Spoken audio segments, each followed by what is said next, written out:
Je vous remercie d'être présent aujourd'hui et à ce webinaire qui s'appelle « Comment booster votre projet grâce à une analyse de marché efficace ». Je vous conseille aussi de rester jusqu'à la fin car d'abord, je répondrai à vos questions comme je vous l'ai dit, mais je vous donnerai aussi des informations pour aller plus loin et plus vite dans la réussite de votre projet. Je vais vous faire à la fin donc, de ce webinaire une proposition super intéressante pour réaliser et pour vraiment comprendre votre analyse de marché. Mais déjà, dans ce webinaire, vous aurez des informations qui sont intéressantes. Alors, qu'allons-nous voir?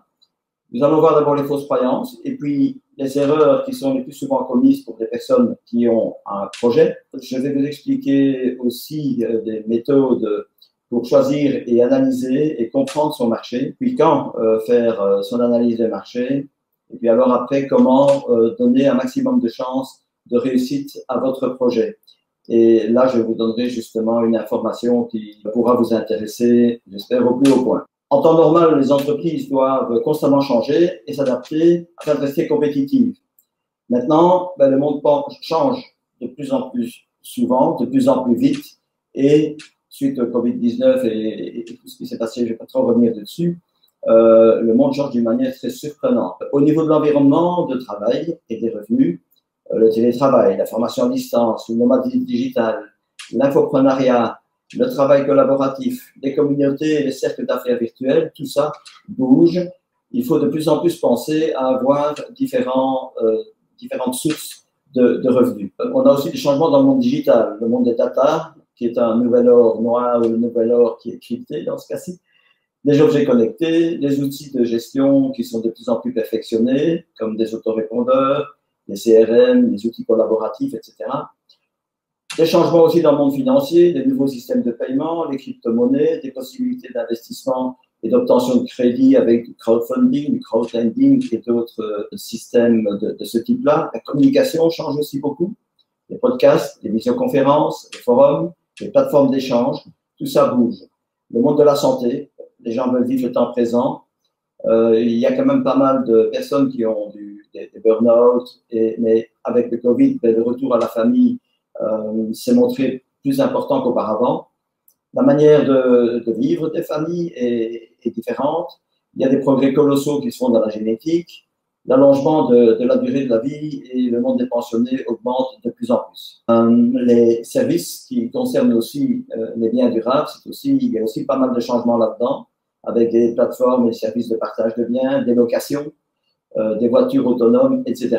Donc ça implique à tout le monde et toutes les entreprises certainement de s'adapter et de s'adapter de plus en plus vite. Donc, il y a des nouvelles méthodes de travail, de communication, de mobilité, de bien-être, de développement et de produits. D'où aussi, il y a de plus en plus de freelance, il y a plus de démarrage de nouvelles entreprises, il y a plus de nouveaux projets et il faut s'adapter, se réinventer toujours plus souvent. Alors, quand on regarde les journaux, la télévision et autres, on entend tous les jours des histoires d'entrepreneurs qui réussissent. Et pourtant, 90% des projets ne voient jamais le jour. Je parle bien de projets, pas d'entreprises.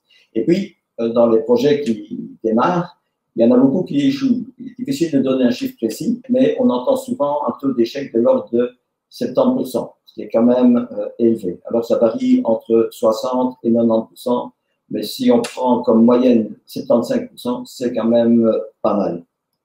Les premières causes de faillite, en fait, sont surtout des absences d'un réel besoin du marché, d'une réelle connaissance du marché pour le produit offert. C'est une stratégie marketing qui n'a pas été adaptée dans la plupart des cas, plus ou moins 42%. Ensuite, on a le manque de trésorerie, 29%, et vient en troisième lieu une équipe qui est mal constituée. Et ces points-là ont été indiqués par plusieurs institutions, notamment l'Université de Liège, mais aussi c'était remarqué en France notamment. Comment éviter la faillite lors d'une création d'une nouvelle entreprise? C'est de faire valider l'idée par une analyse de marché adaptée et aussi une stratégie cohérente.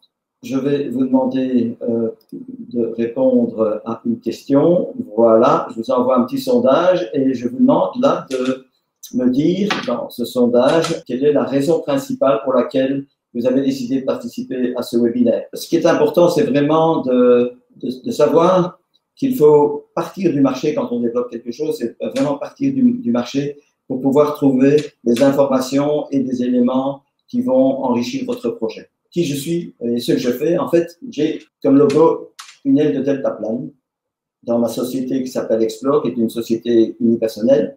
Et pourquoi un deltaplane? Ce n'est pas par hasard.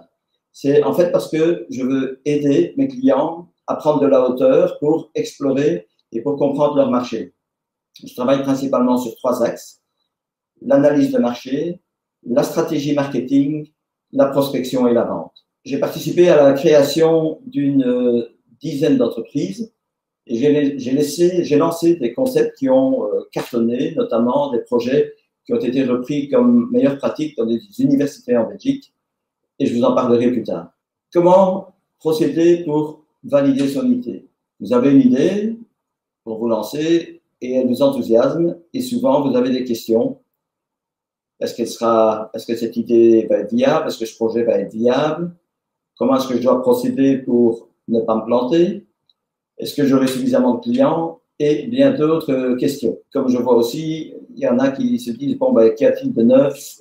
Est-ce que mon projet peut bien s'insérer dans le développement du marché, etc. Il faut interroger le marché. Réaliser une analyse de marché, c'est de là que tout part, en fait. Les gens réussissent sans études de marché, il y en a qui le font. Pourquoi?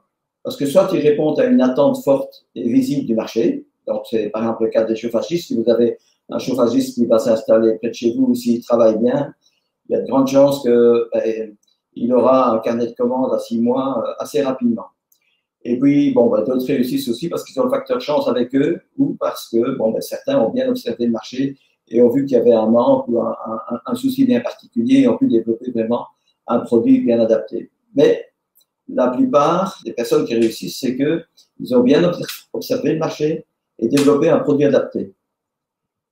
Et par exemple, si je prends le cas de Bill Gates, c'est pas lui qui a inventé l'ordinateur portable, mais il a détrôné IBM et il a bien lancé sa boîte car il a perçu vraiment un besoin du marché d'avoir un ordinateur individuel. Si on prend Steve Jobs, il a compris qu'il fallait un moyen facile d'écouter sa musique et par la suite de communiquer. Donc, il faut suivre des étapes bien définies pour vraiment voir ce qui se passe sur le marché. Beaucoup de personnes pensent que l'étude de marché n'est pas nécessaire ou bien qu'elle est trop facile. Et alors, est-ce qu'elle est facile? Oui et non. Parce que la plupart des études de marché qui sont réalisées par les personnes elles-mêmes, par les porteurs de projets, peuvent vous induire en erreur parce qu'elles ne ciblent pas la bonne personne et pour différentes raisons dont je parlais tantôt. L'étude de marché, je la sous-traite.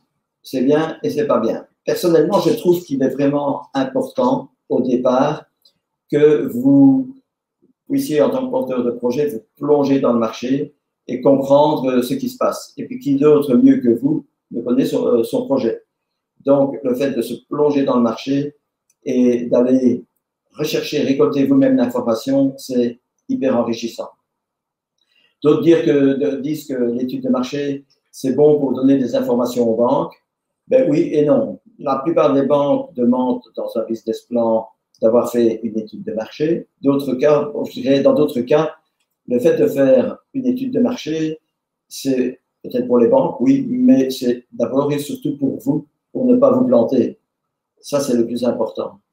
Je vais prendre aussi une histoire un peu particulière, celle d'un maçon qui a décidé de se lancer dans la construction de cheminées. En fait, au départ, c'était un maçon qui construisait des murs et travaillait pour une entreprise. Et puis, il a démarré comme maçon indépendant. Il avait pas mal de boulot. Et puis, un jour, comme il aimait bien, on lui a demandé de faire une cheminée, un corps de cheminée. Il a adoré. Et comme il aimait bien ça, il s'est dit, pourquoi est-ce que je ne spécialiserais pas dans la fabrication de corps de cheminée? Et donc, il a décidé de se lancer dans la fabrication de corps de cheminée. Et ça a pris, ça a bien pris. Donc, hors du cheminée, placement de cassettes, placement de feu ouvert. Et maintenant, avec 15 clients par an, eh bien, il a suffisamment pour vivre, et non seulement vivre, mais bien vivre. Voilà. Donc, lui l'a découvert, mais il lui a fallu quand même quelques années pour pouvoir découvrir ça. Alors que quelque part, s'il fait une analyse de marché, s'il se plonge dans le marché le plus rapidement possible, eh bien, il va pouvoir plus rapidement aller vers ce qu'il aime et comprendre ce qui est intéressant pour lui. D'autres disent aussi, j'ai pas d'argent, donc ça ne sert à rien. Alors, si, parce que sans argent, mais avec des idées mises en pratique, on peut aller loin et on peut réussir des projets étonnants. Personnellement, j'ai travaillé sur un projet pour lequel il n'y avait pas de produit, il y avait juste un concept, donc il n'y avait pas de produit qui existait, il n'y avait pas de société, et il y avait 250 000 euros sur le compte avant même de créer vraiment le produit finalisé. Donc, moi je dis toujours, quand on n'a pas d'argent, il faut être créatif et trouver d'autres moyens pour pouvoir vendre ou proposer son projet. Je fais une parenthèse en disant, si vous avez l'occasion de vendre directement votre idée, eh bien, n'hésitez pas à le faire avant de démarrer comme indépendant. Donc, la pré-vente est pour moi un élément super important. Dans des anecdotes que j'ai vécues, c'est une certaine Nathalie qui avait dépensé 15 000 euros pour avoir une recette de 3 000 euros. C'était dans le domaine de la communication visuelle et promotionnelle. Elle avait tout fait, la communication, le site internet, les produits, leur emballage, un emballage sophistiqué, mais personne n'achetait, ou quasiment personne. Et ce chiffre d'affaires était en baisse. Pourquoi? Parce qu'elle n'avait pas compris à quels allaient être ses clients potentiels et la manière dont ils allaient percevoir le produit qu'elle proposait. Et une autre, Charlène, qui a dépensé 30 000 euros, elle, avec une recette de 6 000. C'est bizarre, mais c'est le même rapport que Nathalie. Elle, c'était pour l'ouverture d'un commerce. Elle a fait aussi de nouveau toute la communication, tout le site internet. Elle a acheté les stocks, mais elle n'avait pas de clients. Attention, je dirais, à ces éléments-là. J'entendais encore, comme je disais tantôt ce matin, j'ai participé à j'ai donné des évaluations de porteurs de projets. Et il y en a beaucoup qui se lancent directement dans tout ce qui est communication, site internet, leaflet et autres, alors qu'ils n'ont pas bien compris leur cible, la manière de communiquer avec la cible, les manques de la cible et les éléments qu'ils vont devoir mettre en évidence. Citez-moi peut-être dans le chat, mettez-le si vous voulez bien, une erreur que vous connaissez, qui est parmi les plus souvent commises. Allez-y, mettez-le dans le chat. La plupart du temps, on va avoir différents types d'erreurs. Je vais vous en présenter 9. Ce sont des erreurs qu'on retrouve très régulièrement. Alors, ça ne veut pas dire qu'elles y sont toutes, mais il y en a beaucoup que l'on va retrouver le plus souvent. Et donc, pour l'éviter, le mieux, c'est, pour éviter toutes ces erreurs que je vais vous nommer, c'est de réaliser une analyse à 360 degrés avec des personnes qui ont des vues différentes sur le marché, pas uniquement avec des clients. Alors, on va commencer avec la première erreur, c'est de demander des avis à ses amis. Comme Delphine dit aussi, par exemple, c'est de vouloir aller trop vite, tout à fait. Donc, si vous demandez l'avis à des amis, à la famille, à des inconnus, ils vont vous répondre oui, mais est-ce qu'ils vont représenter votre cible? Point d'interrogation. Robert dit voir ce qu'on aime et rien d'autre. Tout à fait, Robert. Et un des soucis que l'on a à ce niveau-là, c'est que bien souvent, quand on agit comme ça, on élimine tout ce qui nous dérange. Et on veut absolument penser à ce qu'on aime. Et donc, comme tu dis bien, on ne voit rien d'autre. Créer son produit avant d'avoir des clients, tout à fait, Shaggy, c'est tout à fait correct aussi. Ce sont des erreurs qu'on retrouve souvent. Attention à ne pas faire une analyse uniquement basée sur vos amis, la famille ou des inconnus. Jean-Pierre dit on pose des questions pour se conforter, tout à fait. Ça, c'est ce qu'on appelle le biais cognitif. On en parlera un tout petit peu tantôt aussi. Demander à ses amis, c'est toujours dangereux. Un autre point, c'est, comme vous l'avez dit, c'est de foncer, de démarrer trop vite et de foncer sans savoir.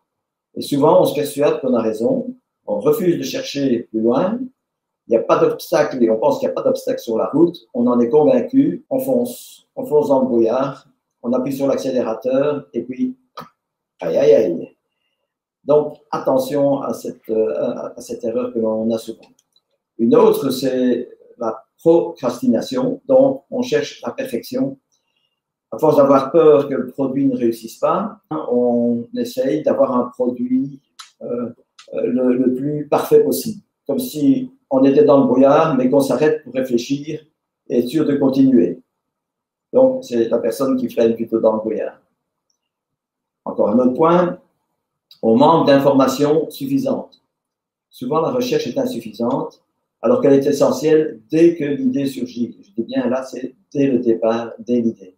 On fait une recherche trop faible et ça ne fonctionne pas toujours. Et donc, ce qu'il y a aussi, c'est que les personnes peuvent dire ben, j'attends, je ne suis pas encore prêt, je vais attendre avant de faire une analyse de marché. Non, c'est pas nécessaire, il faut commencer très rapidement. Un autre point, c'est surestimer le potentiel. Il y en a beaucoup qui pensent que leur projet va cartonner et que les clients potentiels vont les attendre avec impatience, un peu comme quand Apple ouvre un nouveau magasin. Là. Mais malheureusement, ce n'est pas toujours le cas. D'autres se surestiment particulièrement. Ils pensent qu'ils sont tellement brillants qu'ils sont sûrs de prendre la bonne voie. Ils ne prennent pas la peine d'utiliser une méthodologie rigoureuse pour se décider avant de se lancer. Et d'autres sont persuadés qu'ils savent mieux que les autres. Ceux qui les mettent en garde, ben, ils n'y connaissent rien, ils sont négatifs, ils ont peur, ils veulent saboter le projet. Donc, attention aussi de ne pas trop se surestimer. C'est bien un petit peu, mais pas trop. La politique de l'autruche. On est porté par l'illusion qu'on va vers le succès. Tout ira bien et on évite de penser au problème. Et souvent, on refuse, comme je disais tantôt, les informations qui vont à l'encontre de notre idée. En soi, ce n'est pas une mauvaise attitude, mais ce n'est pas une mauvaise attitude uniquement si on porte une attention particulière sur des informations qui sont contraires à ce que nous pensons. On entend des informations contraires, mais on en tient compte avant de démarrer quand même. Donc, en connaissance de cause, ok, vous pouvez y aller, mais beaucoup ne vont pas chercher suffisamment donc, à confronter leurs idées avec le marché. On demande souvent ou on propose souvent aux porteurs de projets d'utiliser ce qu'on appelle la méthode Lean. C'est une méthode qui fait qu'on travaille sur un produit minimum viable et de le faire avant de passer à l'action, avant d'aller plus vite. Mais personnellement, je pense que la méthode Lean doit venir après une première analyse du marché, une pré-analyse où vous n'avez encore rien, vous ne dépensez encore rien, mais vous allez chercher l'information et vous allez tester de manière simplement conceptuelle, mais vous allez tester votre système, votre projet avec le marché, donc avec ce que votre cible potentielle pourrait avoir besoin. Vous allez tester avec votre cible potentielle. Un graphique qui est bon à connaître, donc vous avez en fuchsia donc le dessin du dessous et en mauve le dessin du dessus. Quoi, ça représente le fait suivant. On ignore souvent, c'est aussi une erreur, on ignore souvent qu'une préparation réussie va faire en sorte de diminuer clairement les frais lors du lancement du projet. Et ce tableau montre à titre indicatif que lésiné sur les frais de préparation entraîne automatiquement un accroissement qui sera considérable lors du lancement et pendant les premières périodes qui vont suivre. Je prends le cas simple dans l'ORECA, une personne qui loue un bâtiment, qui commence à interroger un architecte pour faire des changements, qui prend déjà certains corps de métier pour avancer dans la construction, et qui oublie de parler aux pompiers, par exemple. Et puis, au moment où les pompiers arrivent, ceux-ci disent « attention, ça et ça et ça, vous ne pouvez pas le faire, il faut recommencer ». Donc, ce sont des gens, et je peux comprendre, quand on lance un projet, on n'a pas beaucoup d'argent, mais le peu d'argent que vous allez investir dans la préparation du projet va vous rapporter beaucoup plus par après. Et peut-être même d'éviter de lancer un projet qui n'aurait aucune possibilité de démarrer correctement. Donc, attention à cette partie-là. Donc, quand on regarde en fait le dessin, le projet plutôt qui est en fuchsia, il dépense un peu plus. Alors, on parle de quelques centaines d'euros parfois. Bon, ça dépend du projet, mais ça peut être quelques centaines d'euros. Il dépense un peu plus au départ pour mieux connaître le marché, pour mieux savoir comment démarrer.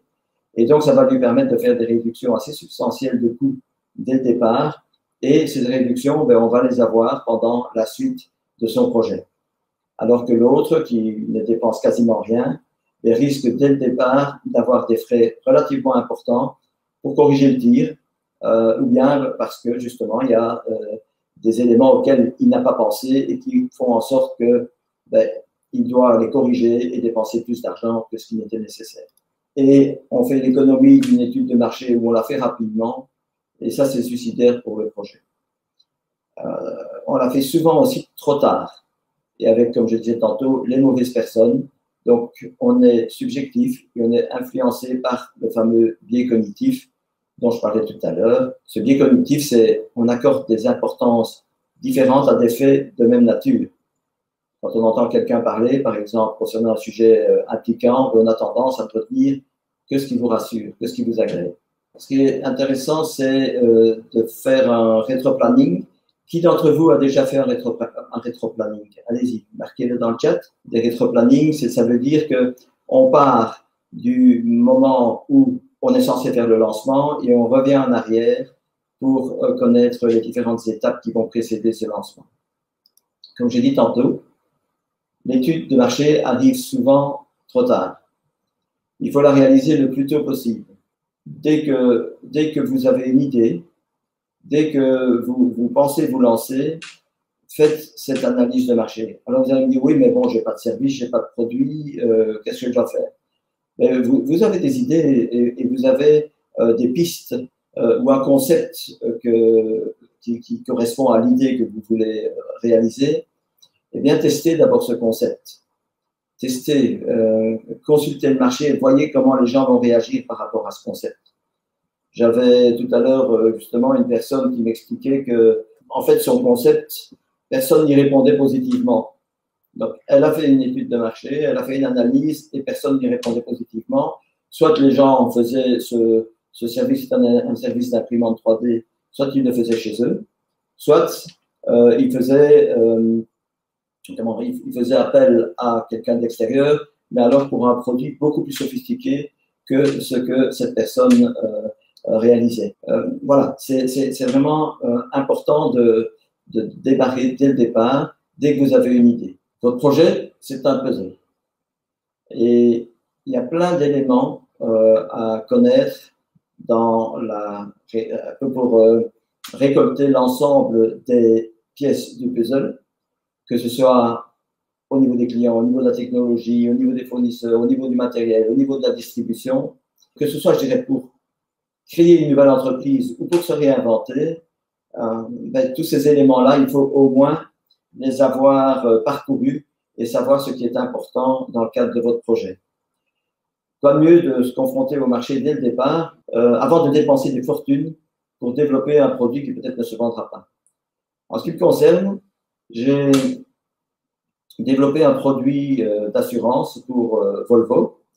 Et en fait, le début, c'était de dire, ça remonte il y a quelques années évidemment, mais c'est ça qui m'a donné l'idée de lancer l'activité que je fais actuellement. L'objectif de Volvo était de se dire, bon, on perd de plus en plus de clients dans les carrosseries à cause des compagnies d'assurance qui demandent pour avoir des carrosseries agréées. Les clients quittaient les carrosseries Volvo qui n'étaient pas agréées, mais qui étaient pas agréées par une compagnie d'assurance en particulier, par exemple, pour aller vers une autre entreprise, une autre carrosserie qui travaillait peut-être moins bien, mais qui, elle, était agréée. Et donc, il me demande, bon voilà, qu'est-ce qu'on peut faire pour développer un produit et ramener les gens dans les carrosseries? Alors, ça peut être un produit de carrosserie, mais ça peut être aussi un produit d'assurance. Et donc, j'ai recherché au niveau de l'assurance ce qui était possible de faire.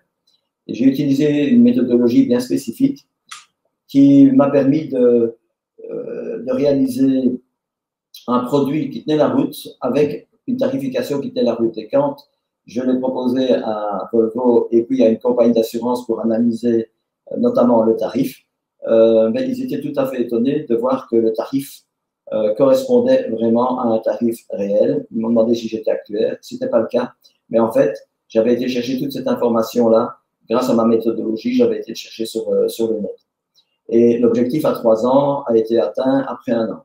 Et aujourd'hui, quand vous achetez un véhicule, souvent, les marques automobiles vous proposent une assurance. Eh bien, c'est une réminiscence de ce produit que j'ai lancé sur le marché il y a maintenant quelques années. Voilà, c'est pour dire que quand on va bien chercher l'information, eh bien, on multiplie ses chances de réussite et on diminue, mais alors sérieusement, les risques de se planter. Vous avez indiqué les questions qui vous tenaient à cœur, mais il y en a bien d'autres et mieux ne vaut pas en oublier, au risque de voir son projet devenir un cauchemar. C'est le propriétaire d'un magasin, par exemple, qui vendait des produits pour animaux, qui était au centre d'une petite ville. Il voulait se délocaliser vers un ring qui existait autour de cette petite ville en Belgique, dans le Hainaut. En fait, il m'a demandé de faire l'analyse de marché et ce qu'il en est sorti, c'est que ce fameux ring où il y avait énormément de passages, allait être déplacé dans les 7 à 8 ans. Il y allait y avoir un plus grand ring autour de cette ville-là. Par contre, la commune avait des projets de rénover complètement le centre-ville. Et donc, déménager son magasin, ce projet de déménagement du magasin n'avait quasiment plus de sens, sauf si c'était rentabilisé en moins de 7 ans en tout cas, et encore. Voilà, donc là, ce qu'il a fait, c'est qu'il s'est dit, OK, je vais rester, je vais rénover mon magasin, et ça a été le bon choix par la suite. J'ai aussi mené une méthodologie avec VTB VAB, c'est une société qui est concurrente à Touring Secours. Elle avait l'idée de créer une énorme carrosserie au centre de la Belgique. Et cette carrosserie devait accueillir des véhicules d'occasion qui reviennent de leasing, de renting, donc location long terme, etc., ou d'entreprises qui avaient acheté ces véhicules. Et en fait, en réfléchissant, en allant questionner le marché, et puis en faisant une bonne analyse d'un côté des forces et des faiblesses de l'entreprise et de l'autre côté des opportunités et des menaces que l'on retrouve sur le marché, bien j'avais proposé simplement d'utiliser leurs patrouilleurs pour aller dans les différents parkings, voir ce qu'on faisait avec les véhicules et puis de là proposer non pas de les ramener tous vers une grosse carrosserie, vous imaginez le nombre de camions qui doivent arriver là, mais plutôt de prendre des décisions sur place pour dire tiens, telle voiture, on l'envoie directement à l'exportation, telle autre voiture, on la fait réparer, telle autre, on répare quelques petits soucis et on la vend directement sur place ou au personnel. Voilà, donc il faut rechercher des informations qui sont propres à votre projet, à ses forces et à ses faiblesses, mais aussi, comme je le dis, des informations qui se retrouvent dans l'environnement de votre entreprise et qui ne dépendent pas de vous. C'est ce qu'on appelle des menaces et des opportunités. Et l'ensemble consiste à travailler ce qu'on appelle une analyse SWOT. Mais l'analyse SWOT, moi je traduis ça en analyse, si on prend en français, c'est l'analyse MOF, M pour menace, O pour opportunité, F pour force et petit f pour faiblesse. Cette analyse, donc en anglais, c'est les strengths, weaknesses, opportunity and threats. Cette analyse, c'est une analyse que toute société ou entreprise qui risque de vous financer va vous demander. Et il faut absolument passer par cette analyse SWOT et je vous le conseille aussi à vous personnellement pour pouvoir trouver les informations qui vous conviennent. Donc, l'analyse SWOT, c'est voir vos menaces et les opportunités et les forces et les faiblesses. Quelles informations doit-on rechercher pour l'étude de marché? J'ai mis en place un outil qui s'appelle la boussole d'entreprise et cette boussole va vous permettre de situer les domaines sur lesquels il faut avoir de l'information dans l'entreprise et puis les domaines dans lesquels il faut avoir de l'information à l'extérieur de l'entreprise. Voilà, la boussole, je l'ai présentée comme ça. En vert, vous avez des éléments qui sont dans l'entreprise, comme par exemple la logistique, l'administration, la finance, le marketing, les ressources humaines. Tout ça se retrouve dans le vert. Et dans le bleu, en fait, on retrouve tout ce qui est à l'extérieur de l'entreprise. Donc, je vais parler là des concurrents, je vais parler des clients, je vais parler des prescripteurs, des fournisseurs, des sponsors et des concurrents, évidemment. Des concurrents que j'appelle concurrents ou parfois conculègues, parce qu'on peut avoir quelqu'un qui fait le même métier que nous, mais qui est beaucoup plus loin et qu'on ne peut pas considérer comme étant vraiment un concurrent. Et cette approche de la boussole que je propose dans ma méthodologie, elle va vraiment faire en sorte que vous ne manquiez aucune information indispensable et de poser des bonnes questions par rapport à votre projet pour comprendre si ça a un intérêt ou pas. Le type d'information qu'il faudra aller chercher, c'est par exemple quelles sont les tendances du marché, à quel fournisseur est-ce que je dois m'adresser, quels sont les clients potentiels, où puis-je les trouver, comment sont-ils, quelles habitudes ont-ils, quelles sont leurs frustrations, leurs manques, leurs attentes, quels sont les concurrents, est-ce qu'il y en a qui vont déménager, pas, quels sont les règlements auxquels je vais être confronté, comment établir ma stratégie commerciale. Tout ça, ce sont des questions que vous vous posez certainement, j'espère, et pour lesquelles, dans certains cas, vous avez des réponses. Ici, je viens vous en donner que quelques-unes, mais il y en a beaucoup plus, et c'est vraiment important de bien faire le point dès le départ. Alors pour ça, il y a différents types d'études de marché qui existent. Je vais vous les citer. Donc on a ce qu'on appelle le desk research, donc c'est la recherche documentaire. On va regarder là dans les documents ce qui est donc sur Internet par exemple, d'autre part, et on va regarder sur les sites et autres les informations que l'on recherche. L'enquête qualitative, qui est une enquête on va chercher d'informations de qualité, qui sera ensuite, si c'est nécessaire, et ce n'est pas toujours nécessaire, qui sera validée par une enquête quantitative. Trop souvent, on donne beaucoup plus d'importance à l'enquête quantitative, alors que, en ce qui me concerne, en tout cas, je trouve que l'enquête qualitative est un préalable indispensable. Alors, il y a des sondages sur Internet. Des sondages sur Internet, c'est bien. Ça vous donne des informations complémentaires. Le risque, c'est que vous ne savez pas si vous parlez vraiment à votre cible. Vous avez la start analyse dont je parlais tantôt. Vous avez des réunions, des analyses géomarketing.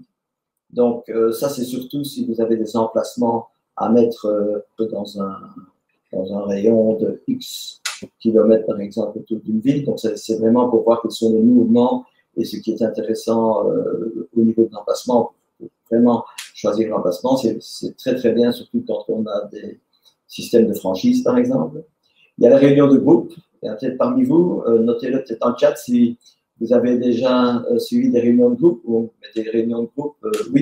Alors, c'est quoi? On vous demande de venir dans une salle où là, vous allez avoir par exemple, vous allez tester un produit et on va vous écouter, on va vous enregistrer peut-être, mais on va aussi voir comment vous réagissez par rapport à ces produits et on va pouvoir, suite à ça, éventuellement adapter le produit ou adapter la communication parce que dans ce que vous allez dire, il y a des mots qui seront repris par après dans la communication. Donc, n'hésitez pas à mettre dans le chat si vous avez déjà eu des réunions de groupe, ce serait sympa. Alors, il y a tout ce qui est l'observation et les informations comportementales. Ça, c'est ce qu'on voit, par exemple, notamment dans les supermarchés, etc., où on va voir comment le client se comporte dans le supermarché, quelles sont les zones qu'il va regarder principalement, et dans ces zones-là, quelles sont celles qu'on appelle les zones chaudes, c'est celles où le client va attirer beaucoup d'attention et va vraisemblablement acheter plus de produits. Et les zones froides, ce sont des zones un peu retirées par rapport au comportement du client, et où là, il achètera moins. Donc, qu'est-ce qu'il faut faire? Il faut réchauffer les zones froides ou mettre des produits dans les zones froides qui sont avec des faibles marges, mais que les clients recherchent parce qu'ils veulent vraiment avoir ce type de produit. C'est important de pouvoir comprendre et d'avoir ces informations comportementales. Alors, on a ensuite l'expérimentation et le test. Si vous êtes déjà, comme Robert par exemple, si vous travaillez déjà dans le domaine, eh bien, vous avez déjà votre expérience. Et vous pouvez profiter de votre expérience pour rebondir dessus et pour trouver ce qui vous convient. Alors, les trois premières, donc c'est surtout le desk research, l'enquête qualitative et l'enquête quantitative. Mais les trois premières sont souvent les plus utilisées. Et pour moi, ce sont les deux premières qui sont vraiment indispensables, surtout quand on est une toute petite entreprise. Pourquoi? Parce que quand on est une toute petite entreprise, ben, il suffit, entre guillemets, de se distinguer des autres et de voir qu'on est peut-être meilleur ou qu'on a un produit qui correspond mieux aux attentes du client pour que ce produit puisse se vendre. Je vous montre simplement une analyse géomarketing où ben, on voit quelles sont les zones qui sont plus ou moins intéressantes avec, par exemple, le type de revenu des personnes. Et en fonction de votre cible, ben, on regarde quelles sont les zones où il est le plus intéressant de pouvoir s'installer. Ça vaut la peine, ça coûte assez cher, mais ça vaut la peine d'utiliser une analyse de géomarketing quand on a un coût d'installation qui est relativement élevé, par exemple pour mettre un magasin ou un commerce en route. Ça vaut la peine souvent de faire ce type d'études parce que par après, surtout si vous devez acheter un bâtiment, ça coûte très cher. Une bonne méthodologie s'impose dès le départ et une bonne méthodologie aussi de préparation. Quand on dit un transport, qu'est-ce que c'est qu'un transport?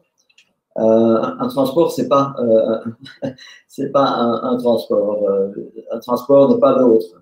Vous avez des transports, par exemple, je vais prendre des ogives nucléaires ou un transport pour des petits colis. C'est complètement différent, mais c'est la même chose pour l'analyse de marché.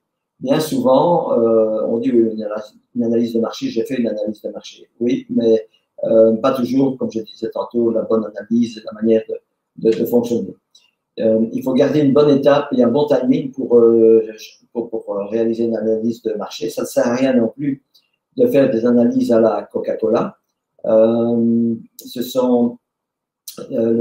but, surtout si vous êtes un futur indépendant en entreprise solo ou une petite entreprise, comme je vous disais tantôt, autant avoir une analyse de marché qui va correspondre à vos activités futures.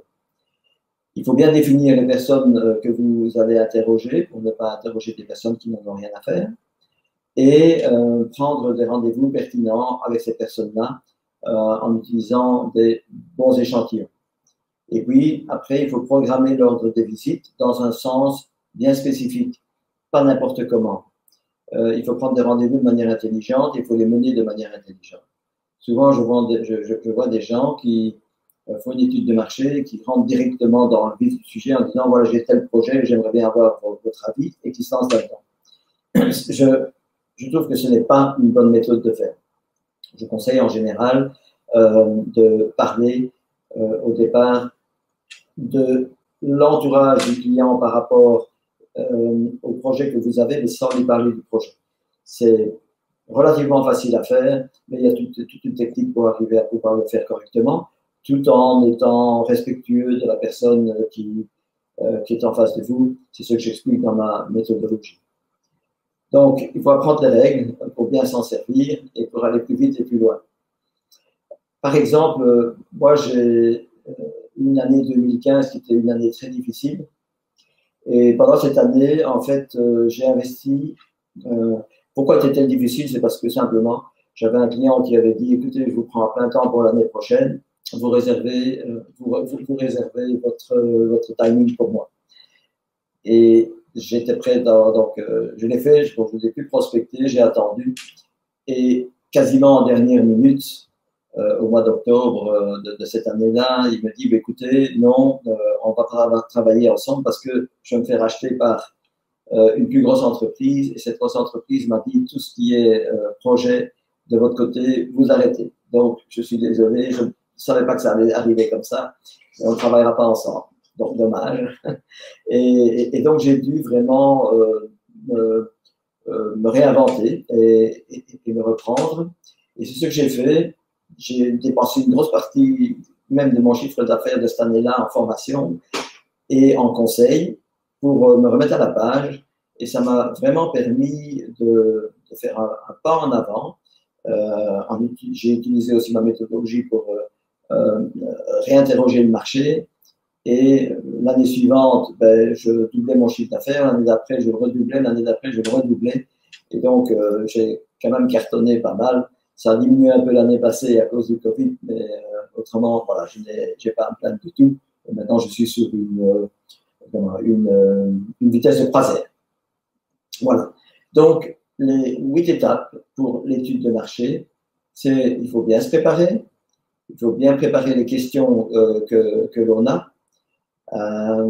identifier les personnes clés, comprendre le scénario que vous allez avoir quand vous serez devant ces personnes clés, alors que ce soit en digital ou en présentiel. Ensuite, ce qu'il faut faire, c'est écouter et approfondir et pas faire comme beaucoup de personnes font, c'est se justifier par rapport à l'analyse, par rapport aux réactions de la personne qui est en face d'eux. Ensuite, il faut analyser ce que les personnes ont dit et faire votre analyse SWOT pour conclure et puis agir et mettre en place votre stratégie ou, dans certains cas, se dire, OK, ce que je fais, c'est pas correct ou ça n'ira pas, il n'y a pas de marché pour ça, il faut que j'arrête. Est-ce que ça va jusqu'ici? Voilà, dites-moi, répondez dans le chat, dites-moi ce que vous en pensez. Voilà, donc, bien se préparer aussi, c'est avoir vos objectifs, c'est avoir votre vision à long terme, c'est avoir un concept. Alors, comme j'ai dit tantôt, dans certains cas, vous pouvez déjà avoir une ébauche de produit, mais ce n'est pas nécessaire. Ce qui est vraiment important, c'est le concept, parce que l'ébauche du produit, vous pourrez la faire après cette première pré-analyse de marché, si je peux dire. Voilà. Donc, je vous invite à utiliser cette étape-là pour démarrer votre analyse de marché. Ensuite, bon, ben, le mieux pour moi, je vous l'ai dit tantôt, c'est de travailler sur l'analyse documentaire. Donc, regardez sur Internet ce qui se passe, comment vos clients fonctionnent, quelles sont les personnes qui font plus ou moins la même chose que vous. Regardez non seulement en Belgique, mais regardez par exemple en France, regardez au Canada, si je parle de tout ce qui est francophone. Et le Canada, c'est pas mal parce que comme ils sont proches des États-Unis, il y a des tendances qui se passent là-bas et qui arrivent par la suite en Europe. Donc, c'est quand même toujours intéressant de pouvoir voir comment ça se passe là-bas. Donc, l'analyse documentaire. Ensuite, ce que je préconise, c'est de faire des interviews qualitatives en utilisant une bonne technique de questionnement qui va permettre de garder de l'objectivité et d'avancer pas à pas. Il ne faut pas griller ses cartouches trop vite, donc il ne faut pas non plus aller voir des personnes qui sont ce que j'appelle des 5 étoiles dès le départ. Autant aller voir des personnes qui sont des 1 étoile et qui vont vous donner des informations, mais voilà, si vous vous bourrez lors d'une interview avec une personne comme ça, ce n'est pas grave parce que vous en avez besoin. Donc, voilà, ça c'est très important aussi, c'est vraiment de bien mener ces enquêtes qualitatives.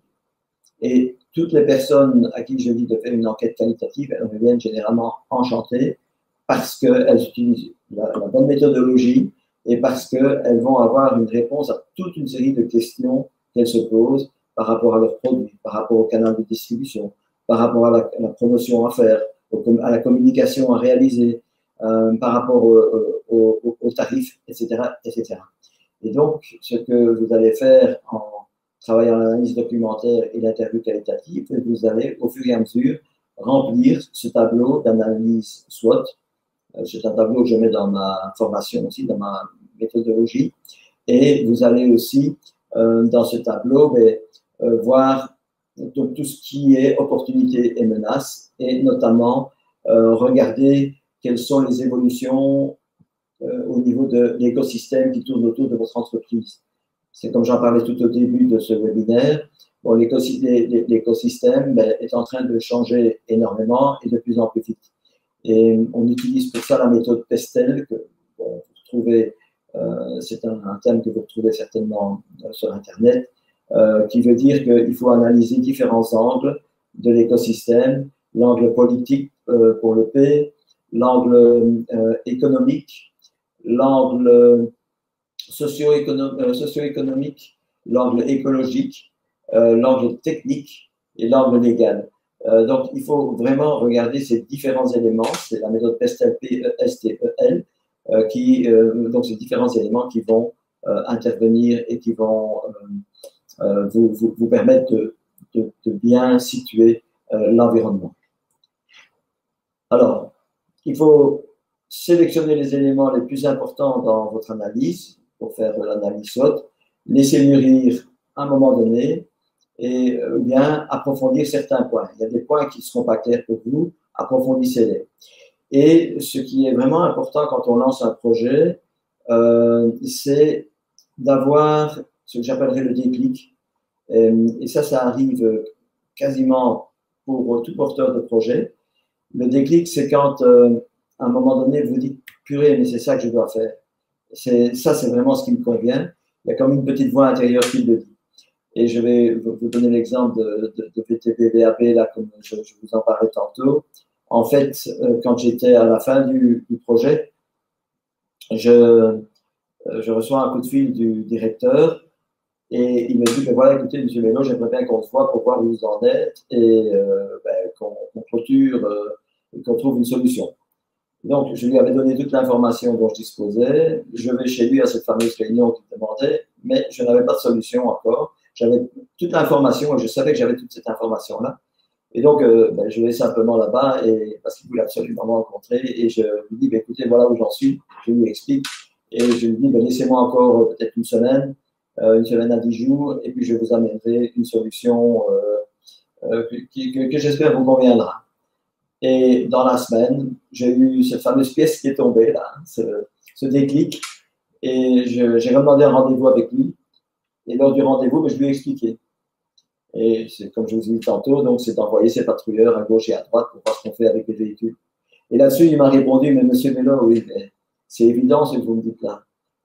Et on aurait dû y penser beaucoup plus tôt. Et heureusement, il a continué en disant, oui, mais si je vous dis ça, c'est parce que vraiment, vous avez fait du bon boulot et c'est comme ça, c'est ça qu'on doit faire. Donc, ça, c'est le déclic. Et vous verrez, peut-être que vous l'avez déjà eu, mais si vous vous dites, mais c'est comme ça que je dois faire, c'est tel site que je dois avoir, c'est avec telle communication, c'est avec tel élément accessoire au niveau du produit ou de services complémentaires au niveau du produit, vous allez vous dire, mais oui, ça coule de source. Il y a vraiment une demande pour le marché, donc c'est vraiment ça que je dois faire.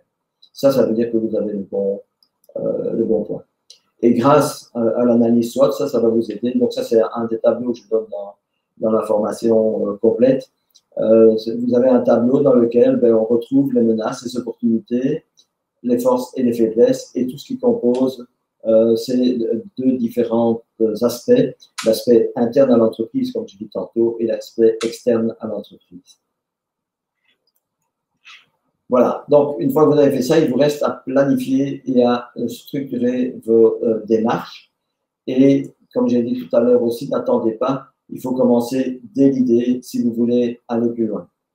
Alors, si vous avez des questions, mettez-les dans le chat maintenant. Mon approche, vraiment, c'est vraiment de faire cela, c'est dès l'idée, c'est d'aller faire une analyse de marché et par après, éventuellement, la refaire pour conforter vos stratégies si c'est nécessaire.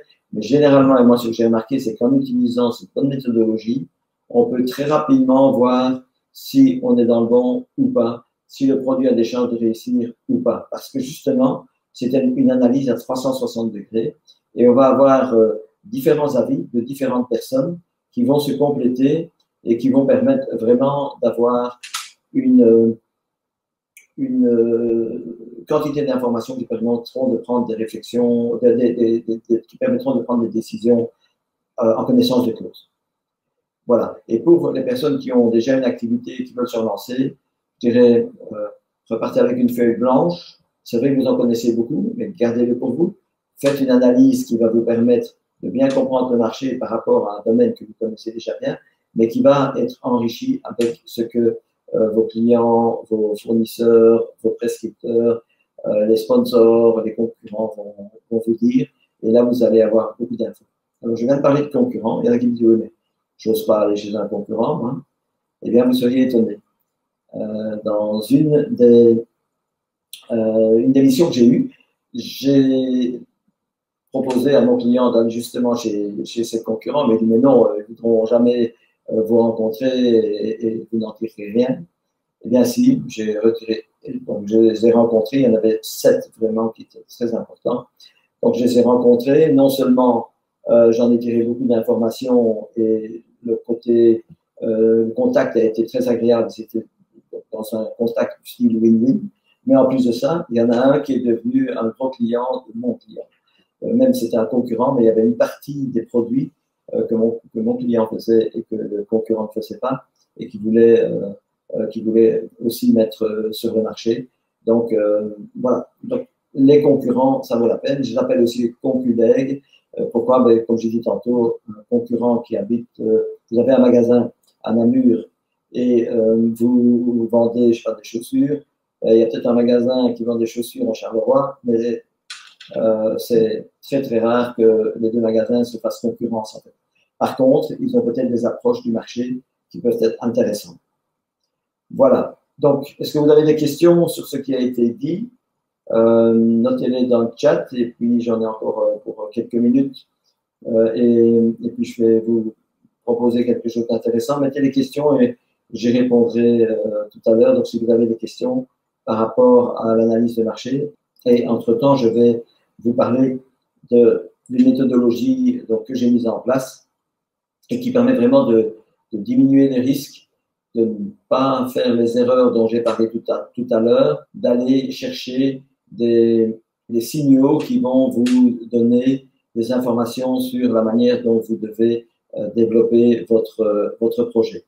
Vous allez récolter des informations sur le passé, sur le présent et aussi, surtout, sur la manière dont les gens voient le futur, pour préparer votre futur et pour faire en sorte que votre projet ne soit pas basé sur ce qui s'est passé dans le passé, mais pour qu'il soit basé sur ce qui va se préparer dans le futur.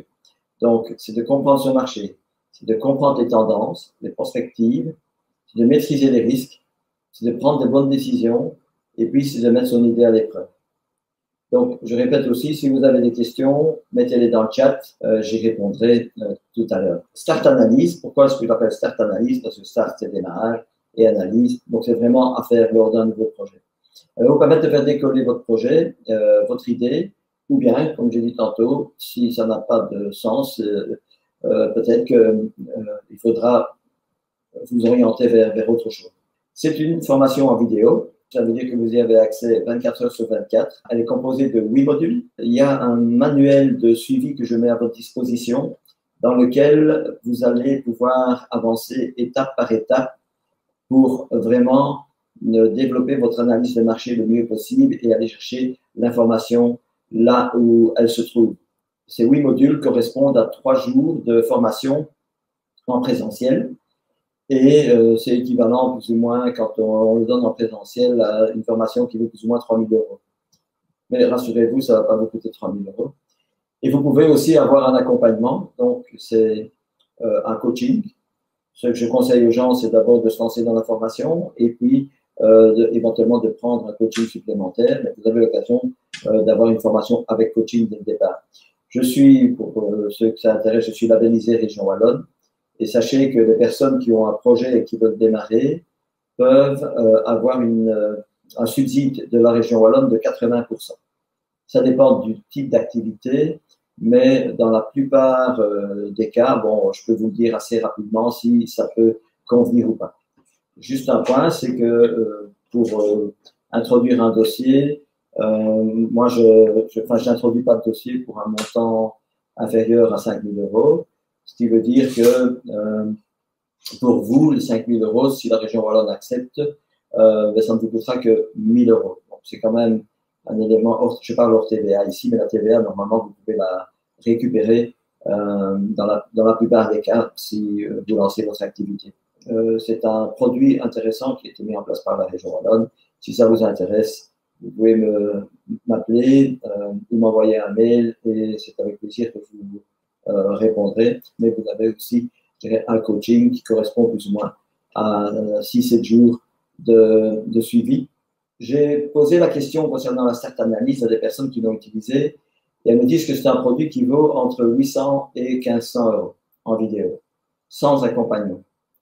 Elles ont toutes récupéré leur investissement de différentes manières, soit en diminuant les coûts de démarrage, soit en trouvant déjà des clients, soit en développant un produit accessoire, par exemple, qui va leur ramener de l'argent complémentaire, donc qui va augmenter le panier moyen. Trop d'argent est dépensé, comme je dis tantôt, parce qu'on ne veut pas en dépenser, surtout avant le lancement d'un projet. Et pourtant, 1 euro dépensé avant le lancement d'un projet, c'est souvent 100 euros en moins à dépenser pour le lancement ou dans les jours qui suivent. Donc, c'est une formation vidéo que vous faites à votre rythme. Cerise sur le gâteau, vous avez l'occasion de tester cette formation et soit vous êtes satisfait, donc vous continuez, soit vous estimez que ça ne vous convient pas et à ce moment-là, je vous rembourse si vous me prélevez dans les 30 jours. Il suffit simplement que vous m'envoyez un mail en demandant le remboursement et je le ferai. Mais jusqu'à maintenant, j'ai personne qui m'a demandé un remboursement parce que c'est vraiment une méthodologie qui va vous faire un parcours pour le lancement de votre projet, mais vraiment étape par étape et qui va très très loin, mais aussi qui va vous aider par la suite à mieux vendre et à vendre plus. Donc plus et mieux, plus de clients et avec un tarif ou un produit adapté. Voilà, vous avez, il y a 3 types de formules que je propose. Donc, il y a la formule solo. Quand vous prenez la formule solo, vous suivez vous-même la formation. C'est de celle-là que je vais parler par après. Pour info, il y a 2 autres formules. Une formule coup de pouce où il y a une partie de coaching qui se fait, en l'occurrence 6 heures d'accompagnement, et puis une formule coup de boost, c'est avec plus d'heures d'accompagnement, 18 heures d'accompagnement, et cet accompagnement se fait sur 6 mois. Si vous êtes dans la région wallonne, je dirais l'équivalent du coup de boost ou l'équivalent du coup de pouce, vous mettez dans quel coup de pouce quelques euros en plus, et vous avez beaucoup plus d'heures d'intervention. Si vous n'êtes pas dans la région wallonne, à ce moment-là, il faut voir. Je sais qu'en région bruxelloise et en région flamande, ils proposent 50% d'intervention, mais c'est vous qui le faites rentrer aussi. Voilà. Alors, votre prix pour, je le garantis pendant les 10 prochains jours. Et je vous fais une offre qui est extraordinaire. Vous verrez. Donc, je répète, hein, c'est garanti, donc satisfait ou remboursé, si vous me prévenez donc, dans les 30 jours. Et si vous achetez dans les 10 jours qui viennent, donc dans les 10 prochains jours, vous me payez pour cette formation, donc vous payez 287 euros TVA comprise. Vous avez l'offre qui est mise en place parce que pour vous, je fais une exception encore. Et pour ceux pour motiver les personnes qui, parmi vous, veulent se décider tout de suite, je propose un prix encore plus intéressant. C'est que si vous décidez aujourd'hui, disons avant minuit, vous aurez un prix, je vous fais encore 50 euros de moins, donc vous aurez un prix à 237 euros hors TVA. Vous avez vraiment un produit qui va vous aider à vraiment construire votre projet et, je répète, si vous n'êtes pas satisfait, je vous le rembourse, il n'y a pas de souci avec ça. Une fois que j'aurai terminé ici le webinaire, vous aurez accès à un replay. Ce replay, si ça vous intéresse, vous pouvez le télécharger. Il est valable 2 jours. Après, il ne sera plus disponible. Et donc, pour les personnes qui se décident vite, vous pouvez, pendant les 2h30 qui suivent cette conférence, avoir ce prix exceptionnel de 237 euros TVA comprise. Et si vous avez des questions, allez-y, mettez-les dans le chat et je vous répondrai. Les personnes qui se décident aujourd'hui, ce sera 237 euros. J'espère que ce que je vous ai dit jusqu'ici et aujourd'hui vous a plu. En 1 heure, 1 heure et demie, on s'est parlé beaucoup plus loin. Je veux certainement vous rassurer aussi, c'est que dans la formation, on va là beaucoup plus loin avec beaucoup de détails, étape par étape. Et par exemple, pour votre analyse SWOT, je vous aide vraiment à la construire. Je vous aide à travailler sur les interviews, sur la manière dont vous allez vous organiser, dont vous allez les planifier, sur la manière dont vous allez les réaliser quand vous serez face à votre interlocuteur, de telle façon à ce que ça se passe de la meilleure façon possible, dans un esprit vraiment collaboratif. Vous pouvez toujours m'appeler ou m'envoyer un mail pour me demander des informations complémentaires. Ce serait avec plaisir que je vous aiderai. Merci Delphine, merci Nicole, merci Vanessa, merci, oui, merci Kevin. Alors voilà, j'ai une question aussi. Comment faire face au syndrome de l'imposteur dans l'étude de marché? Voilà, la sensation de tromper son entourage, hein, c'est bien ça. Ce qui se passe, c'est que vous, en tant que porteur de projet, vous êtes spécialisé sans doute dans un domaine bien particulier, vous avez beaucoup d'informations et cette information, ben, vous la connaissez et il y a quelqu'un qui disait on est toujours l'expert de quelqu'un d'autre. Vous avez des personnes qui vont trouver que ce que vous dites, ils le savaient et il n'y a pas besoin d'aller plus loin. Il y en a d'autres qui vont trouver que c'est assez génial et qui veulent aller plus loin. Et votre produit et votre service, ça va convenir à une partie de la population ou à une partie, je dirais, de la cible que vous allez viser, mais pas à tout le monde. Et le souci, justement, et je le rencontre dans 80% des cas, les gens ciblent très, très mal leur clientèle potentielle. Et en ciblant mal leur clientèle potentielle, eh bien, ils font de la communication, mais qui n'aboutit pas et qui n'aboutit pas correctement. Et on dépense de l'argent dans la com, et la com ne fonctionne pas. Ce syndrome de l'imposteur, je pense que c'est simplement une impression que l'on a soi-même, sur laquelle, en fait, il faut passer pour se dire, ben oui, ok, je comprends. Il y a des personnes qui vont trouver que ce que je dis, qu'ils le connaissent, mais il y a un tas de personnes à côté de ça qui ne le connaissent pas et qui seront vraiment enchantées de pouvoir travailler ce soir. Et donc, dans l'étude de marché, et c'est ça qui est vraiment intéressant dans la méthodologie que je propose, c'est que vous allez partir d'une attitude de quelqu'un qui est ouvert à la discussion, qui est ouvert à l'échange et qui va chercher plutôt l'information plutôt que de vendre ou de s'imposer ou de justifier son projet. Donc, quand on est ouvert à la discussion, les gens vont vous parler et à la limite, si vous n'y connaissez rien, eh bien, cette technique, elle va vous permettre d'avancer quand même énormément dans l'apprentissage des informations que vous pouvez récupérer. Donc, avec le système que je vous propose, vraisemblablement que vous vendrez plus et mieux aussi par la suite. Voilà. Donc, j'espère avoir répondu à ta question, Shaki. Le but aussi, c'est vraiment de réaliser son étude de marché dans un esprit d'ouverture et dans un esprit de porteur de projet, d'avancer pas à pas et de ne pas vendre surtout et de ne pas avoir une attitude où vous vous justifiez. Il y a une technique que j'appelle la technique du sablier que l'on utilise dans le cadre des interviews. C'est une technique qui fonctionne, mais vraiment super bien. Comment gagner la confiance de son interlocuteur? Comment il faut avoir une approche qui est tout à fait particulière et qui est l'approche dont je viens de parler. Lui, il peut avoir une idée préconcise, d'accord, mais c'est pas grave s'il a une idée préconçue de ce que vous allez lui proposer. D'abord, au départ, il ne le sait pas, parce que quand vous rencontrez quelqu'un, au départ, pour une analyse qualitative, vous ne lui dites pas votre projet.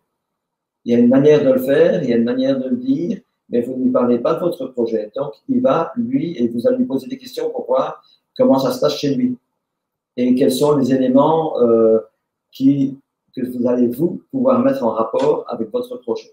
Vous allez, et il faut être clair avec lui, il faut le dire, mais vous allez, ne fût-ce que en posant ces questions, vous allez déjà gagner la confiance de votre interlocuteur.